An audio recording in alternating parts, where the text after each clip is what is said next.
పాపం మీ నాన్నగారు కోరిక మేరకు నువ్వు ఆయన వారసుడివై వ్యాపారాలు చూసుకుంటున్నావు. మరి నా కోరిక ఒకటి ఉంది, ఇప్పుడు తీరుస్తావు. సెక్రటరీ చెప్పమా, ఆయన చేస్తాడు. ఇది సెక్రటరీ చేసే పని కాదు. నేను ఒక చక్కని అమ్మాయిని చూశాను. నువ్వు సరే అంటే పెళ్లి చూపులు ఏర్పాటు చేస్తాను. పెళ్ళా?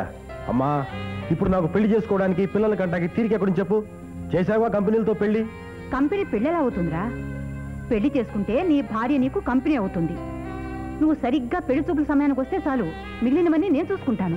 సరేనమ్మా, ఆ సమయానికి కనుక నేను రాకపోతే ముహూర్తాలు పెట్టించేది.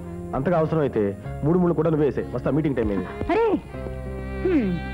అన్నీ తండ్రి పోలికలే వచ్చాయి. తోడుగా ఒక అన్నో తమ్ముడు ఉంటే బాగుండేది.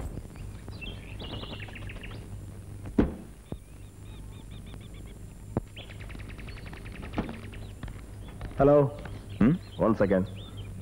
ఏమి ట్రబుల్? బ్యాటరీ కొంచెం వీక్ అయినట్టుంది. బయలుదేరినప్పుడు జాగ్రత్తగా లేకపోతే ఇలా సగంలోనే ఆగిపోవాల్సి వస్తుంది.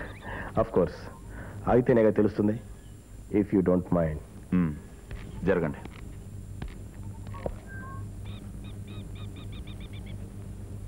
ట్రబుల్ ఏం లేదు, కొంచెం నెడితే స్టార్ట్ అవుతుంది. కొంచెం నెడతారా? నెట్టడం నాకు అలవాటు లేని పని. కావాలంటే నేను తోలుతాను, మీరు వెనక నుంచి నెట్టండి. Okay, no problem.